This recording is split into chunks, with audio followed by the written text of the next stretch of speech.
হে প্রিয় দর্শক, আপনারা কেমন আছেন? আশা করি সবাই ভালো আছেন।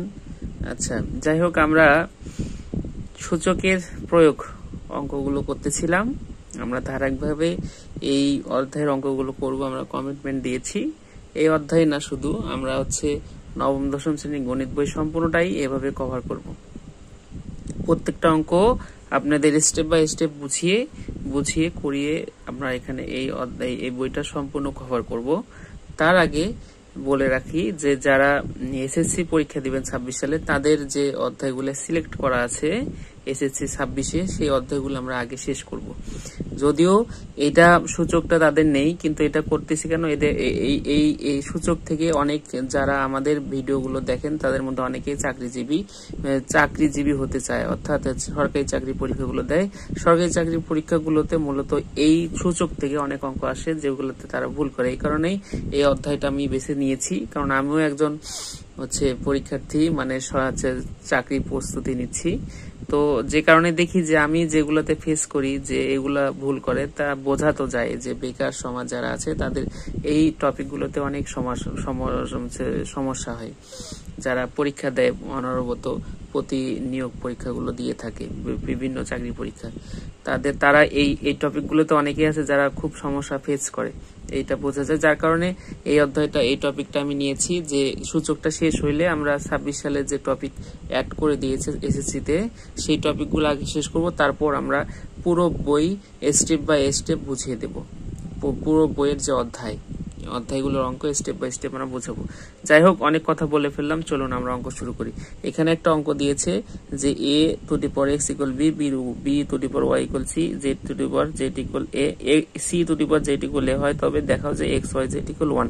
এটা ভেরি মাচ ইম্পর্টেন্ট। আমি যেটা বলবো এটা সকল ক্ষেত্রে ভেরি মাচ ইম্পর্টেন্ট। এটা চাকরি পরীক্ষার্থীদের জন্য বলেন, এসএসসি এমসিকিউ এর জন্য বলেন, যে কোনো প্রতিযোগিতামূলক পরীক্ষার ক্ষেত্রে এই অঙ্কটা খুব চলে আসে। তাহলে আমরা দিয়ে আছে এটা না লিখলাম, দিয়ে আছে মানে এই তিনটা মান আপনারা লিখে নেবেন। তারপর আমরা যে কোনো একটা ধরবো, এটা করতে পারি, এটা ধরে করতে পারি, এটা ধরে করতে পারি, তাহলে যে কোনো একটা ধরবো। এখন ধরুন আমরা এটা ধরলাম, CZ = A, ঠিক আছে? তাহলে CZ = A, তাহলে এই যে C কি দেখুন তো, B/Y, B⁴Y, তাহলে আমরা সেটা লিখতে পারি যে C = BY, তার উপর কি আছে, Z আছে, A। কিন্তু আমরা একটা জিনিস জানি যে A⁴n, তার উপর যদি M দেই তাহলে হয় A⁴mn। এটা মাথায় রাখতে হবে এই সূত্র, ঠিক আছে? তারপর দেখুন, তারপর আমরা কি পাবো, এটাকে আমরা ও আকারে লিখতে পাবো যে YZ = A।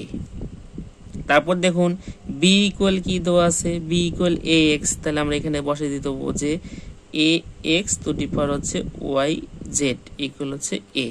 এই যে এই সূত্রটা আমরা আবার প্রতিফলন করব এখানে। তারপর দেখুন আমরা লিখতে পারি যে AXYZ = A, ঠিক আছে? তারপর দেখুন এই যে AXYZ = কি, এর উপর পাওয়ার কত আছে, যে কোনো কিছুর উপর পাওয়ার হিসেবে 1 থাকে। যদি কোনো পাওয়ার না থাকে সেক্ষেত্রে সে 1 থাকে, তাহলে আমরা লিখতেই পারি A⁴1। এখন দেখুন সূচকের নিয়ম অনুসারে কি লিখতে পারি, যে যদি AY = AX হয়, তাহলে আমরা কি লিখতে পারি, Y = X। বেস যদি সমান হয় পাওয়ার ইকুয়াল লেখা যায়, ঠিক আছে? তাহলে আমাদের বেস সমান A, তাহলে আমরা পাওয়ার ইকুয়াল লিখতে পাবো যে XYZ = 1। এটা প্রমাণিত, দেখানো হলো। আশা করি বুঝেছেন আপনারা। তারপরে দেখুন সমাধানের জন্য যে অঙ্কটা দিচ্ছে, যে এই অঙ্কটা সমাধান করো, আমরা এখান থেকেই করি, আমরা না লিখি। আমাদের সূচকের নিয়ম কি, যে ক্ষুদ্র ক্ষুদ্র আকারে ভাঙানো। তাহলে দেখুন এইখানে আমাদের বেজ 1 করার চিন্তা ভাবনা করতে হবে, বেজ 1 করার চিন্তা ভাবনা, নাহলে পাওয়ার 1 করার চিন্তা ভাবনা। তা পাওয়ার তো এখানে 1 হবে না, কারণ X আছে, এখানে পাওয়ার এখনো দেওয়া নাই। 1 ধরুন, X আর 1 বা চলকের সাথে তো আর যেটা সংখ্যা থাকে সেটা তো মিলবে না। তাহলে আমাদের টার্গেট বেজ 1 করা। বেজ যদি 1 করতে চাই, তাহলে দেখুন একে যদি আমি ভাঙ্গাই 2⁴2, তার উপর যদি X দেই, আর এখানে যদি এই 2 গুণন 2 গুণন 2 তাহলে কয়টা 2 হচ্ছে 1 2 3 তাহলে এই 1 1 তাহলে কত হচ্ছে 2 1 প্লাস 1 প্লাস 1 তাহলে 2 টু দি পাওয়ার 3 তাহলে এগুলো আমরা লিখতে পারি কি 8 তাহলে 2 টু দি পাওয়ার 3 লিখতে পারি ঠিক আছে। তারপর দেখুন এখানে আমরা এই সূত্রটা অ্যাপ্লাই করতেছি যে 2 টু দি পাওয়ার x তার 2 তারপর x তাহলে আমরা লিখতে পারি 2 to the power 2x equal হচ্ছে 2 টু দি পাওয়ার 3। এখন দেখুন তো এই বেস সমান হয়েছে না, বেস সমান হলে আমরা কি লিখতে পারি পাওয়ার ইকুয়াল লিখতে পারি, তাহলে 2x ইকুয়াল আমরা লিখতে পারি 3, তাহলে x এর মান এখানে 2 গুণ অবস্থায় আছে বসে গেলে ভাগ হয়ে যাবে, তাহলে 2 টু 3/2 এটা হচ্ছে অ্যান্সার ঠিক আছে। এই ছিল আমাদের 16-17 নম্বর অঙ্ক।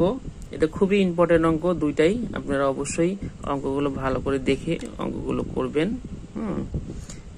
আমরা আবার পরবর্তী কোনো ভিডিওতে আপনাদের সাথে কথা হবে। আর যারা নতুন আছেন তারা অবশ্যই চ্যানেলটি সাবস্ক্রাইব করুন, যারা পুরাতন অবশ্যই চ্যানেলটি নিয়মিত ভিডিওগুলো দেখবেন ঠিক আছে। সবাই ভালো থাকবেন, সুস্থ থাকবেন, সবার জন্য শুভকামনা রইল।